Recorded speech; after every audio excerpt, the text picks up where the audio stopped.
많은 부모님들이 저에게 은밀하게 물어보시는 거. 오은영 박사님 말이 맞나요? 조선미 박사님 말이 맞나요? 아니 실제로 진짜 저한테 가장 많이 물어보는 질문이시라니까요. 지극히 저의 개인적인 소견입니다. 이거 그러니까 아이의 상태를 살피라는 거야, 뭐 아이를 알아주라는 거야, 아니면 뭐 아이한테 권위 있게 그래도 뭐 해야 된다는 거야. 그러면 내가 어떤 컨텐츠를 조선미 박사님 거든 뭐 오은영 박사님 거든 내가 봤어. 그러면 내가 해야 할 일은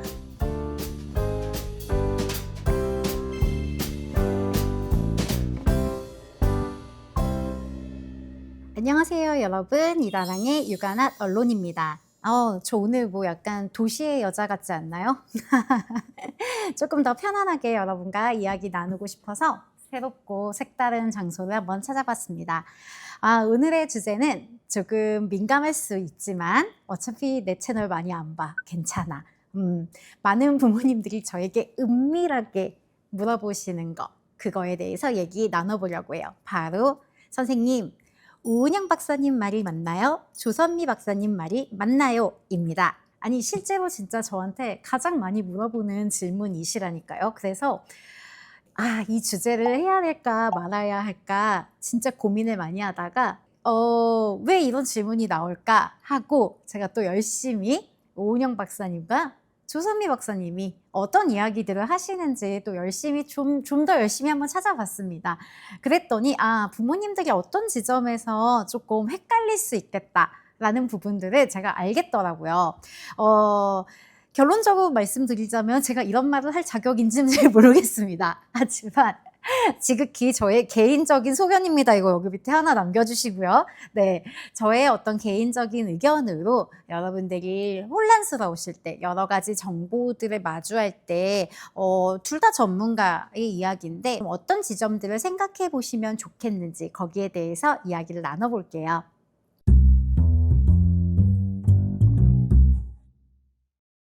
자, 오은영 박사님과 조선미 박사님 이렇게 대립구조를 제가 만든 게 아닙니다. 이제 아무래도 콘텐츠를 만드는 사람들이 이제 계속 서로 타이틀을 뽑아내다 보니까 제가 검토했을 때 최종적인 내용은 중요한 이야기를 비슷하게 하고 계시는데 약간 포인트를 조금씩 다르게 잡아서 일부러 부모님들을 혼란스럽게 만드는 것 같다.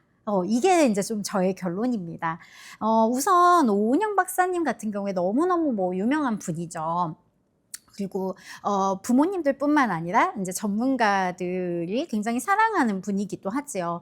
그런데 이제 오은영 박사님이 되게 강조하시는 지점은 좀 아이가 어떤 상황에서 왜 그런지 아이의 마음이나 상태에 대해서 조금 더 언급을 많이 하시는 것들을 좀 볼 수가 있었어요. 그러니까 금쪽이 채널에서도 그렇고요. 또 오은영 박사님이 평소에 하시는 강의나 저서 같은 것들을 보면 어떤 일이 일어났을 때 아이는 어떤 상태이고 또 어떤 말과 행동에 영향을 받았고 이 아이가 궁극적으로 어떤 이제 생각이나 문제로 인해서 이런 행동들을 보이는지 여기에 되게 초점을 많이 두고 부모님들이 이 부분을 이해하고 교정하기를 바라시는 그런 톤이 굉장히 많다라는 걸 볼 수 있었어요. 근데 반면에 이제 조선미 박사님의 콘텐츠는 주로 좀 어떠냐? 이제 편집이 된 부분들도 많겠지만 조선미 박사님이 주로 얘기하시는 부분들은 부모가 어떠한 양육 태도를 좀 취해야 하는지에 대해서 좀 더 방점을 많이 두신 것 같은 느낌이었어요. 그러니까 결국에는 메시지는 되게 비슷한데 조선미 박사님 같은 경우에는 당연히 전제에는 아이는 다양한 상황이 있고 그렇게 느낄 만한 이유들이 있고 그리고 공감도 해주고 다 중요한데 결국 부모는 아이를 흔들림 없이 붙잡아주는 어떤 태도를 취해야 한다. 여기에 조금 더 강점을 많이 두시고선 이야기를 하시는 것 같았어요. 그러다 보니까 이 컨텐츠가 나란히 붙어 있을 때 어떻게 보이냐면 오은영 박사님은 마치 아이들의 감정을 많이 받아주고 아이들의 상태를 알아주고 약간 부모님들이 아이에게 조금 더 맞춰주는 것처럼 보여지게끔 이제 많이 느끼게 되고요.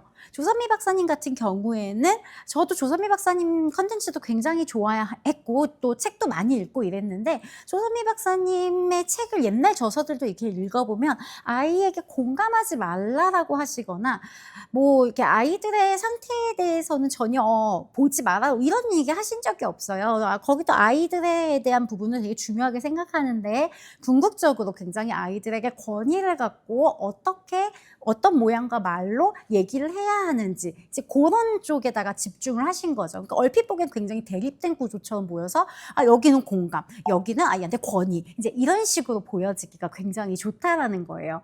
그러니까 부모님들 입장에서는 그냥 막연하게 콘텐츠를 그냥 특히 이제 쇼츠나 아니면 영상 콘텐츠 같은 거 이런 거 위주로 보게 되면 특히 제목 같은 거 당연히 헷갈리죠. 그러니까 아이의 상태를 살피라는 거야, 뭐 아이를 알아주라는 거야, 아니면 뭐 아이한테 권위 있게 그래도 뭐 해야 된다는 거야, 이제 이렇게 느끼실 수가 있단 말이에요. 그러다 보니 저한테도 그렇게 얘기하시는 것 같아요. 선생님 뭐가 맞나요? 이제 이렇게. 근데 우리가 양육이라는 건 언제나 두 존재가 있어요. 아이가 있고 부모가 있죠. 아이가 있고 엄마가 있어요. 아이가 있고 아빠가 있고. 그러면 이 두 존재의 상호성은 당연히 있겠죠. 그래서 어느 한쪽만 보는 건 일단 그거 자체가 기울어진 거예요. 여기서 되게 중요한 것은 결국에는 아이에 대해서 우리가 관찰을 하고 그다음에 아이가 왜 그럴까라는 것들을 고민도 해보고 아이의 마음을 읽어줘야 할 필요가 있는 부분에 대해서는 읽어주고 이러는 과정도 반드시 있어야 하고, 그리고 아이가 잘못한 행동에 대해서는 타협이나 아이의 통제에 의해서 휘둘리지 않고 정확하게 아이한테 이야기하는 태도도 굉장히 중요하다는 거죠. 결국 부모가 가지고 있어야 하는 두 개의 모든 축을 다 얘기하고 있는데 컨텐츠상 조금 그렇게 약간 억지로 좀 부각이 되고 대립 구조를 만들고 있다라고 보는 게 가장 맞는 관점인 것 같습니다.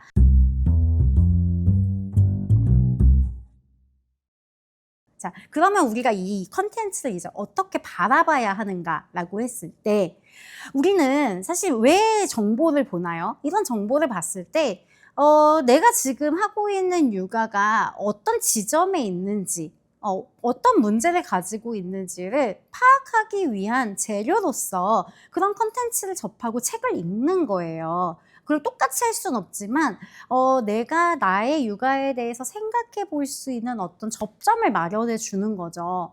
그러면 내가 어떤 컨텐츠를 조선미 박사님 거든 뭐 오은영 박사님 거든 내가 봤어. 그러면 내가 해야 할 일은 내가 어떤 부분이 조금 더 불편하게 느껴지고 나한테 익숙하지 않게 느껴지는지를 잘 생각해 보는 게 중요해요.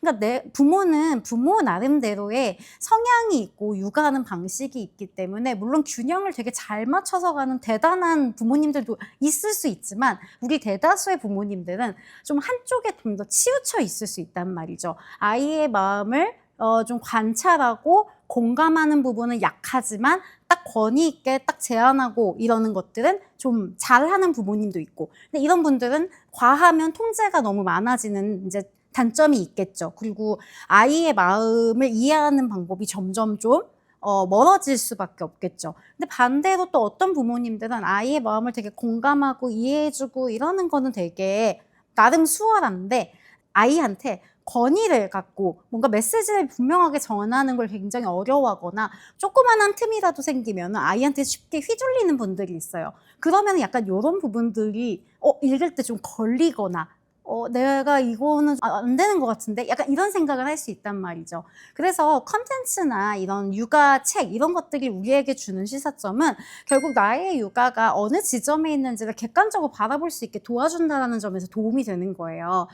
균형을 맞춰야 되는데 내가 어떤 부분이 부족하다. 그러면 나는 어디에 더 집중해서 육아를 좀 더 노력을 해보면 좋을까? 이런 것도 볼 수 있고요.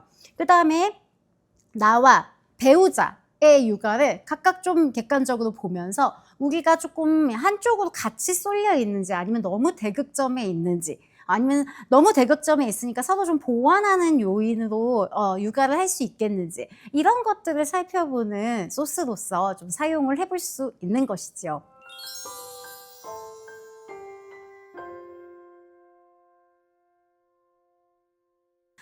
마무리하면서요. 오늘 뭐 되게 짧은 얘기지만 이제 제가 이 얘기를 하게 된 계기가 이제 어느 댓글에서 오은영 박사님 파, 조선미 박사님 파, 막 이제 이런 식으로 얘기가 막 되는 걸 보면서 사실 좀 안타까웠어요. 왜냐면 우리가 결국 중요하게 봐야 되는 건 내가 어느 파인가가 중요한 게 아니고 내 양육에 무엇이 필요한가를 아는 것이거든요. 그러니까 크게 양육의 애정과 훈육이라는 두 개의 축을 우리가 생각했을 때 각각의 어떤 이야기들을 듣고 보면서 나의 육아가 지금 어디로 좀 치우쳐져 있는지, 또 내 성향은 기본적으로 어디로 치우쳐 있는지, 이런 것들을 조금 살펴보고, 그리고 내 육아에서, 그리고 우리 배우자와 함께하는 육아에서 좀 보완해 나가는 거, 그게 사실은 이런 컨텐츠의 쓸모가 아닐까라는 생각을 해보게 됩니다.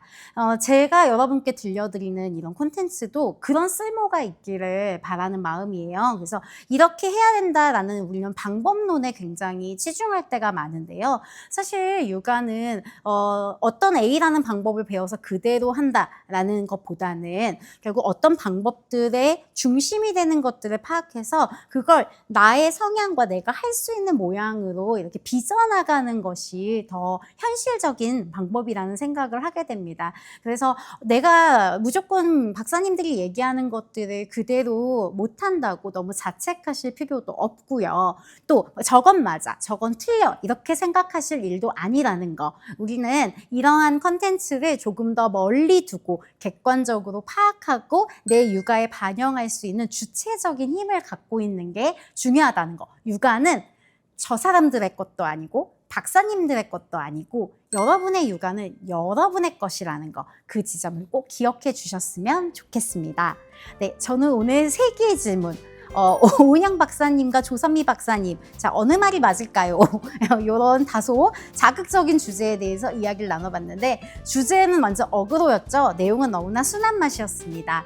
네, 여러분에게 필요한 양육 스스로 찾아 나가시면서 양육 나도 이 정도면 잘한다, 이렇게 가끔씩 칭찬도 좀 해주시고요. 양육에 대한 효능감 많이 얻어가시길, 수많은 컨텐츠에 너무 많이 휘둘리지 마시기를 바라면서 저의 컨텐츠도 오늘 마쳐보도록 하겠습니다. 여러분, 다음에 더 재미있는 영상으로 만날게요. 여러분, 고맙습니다.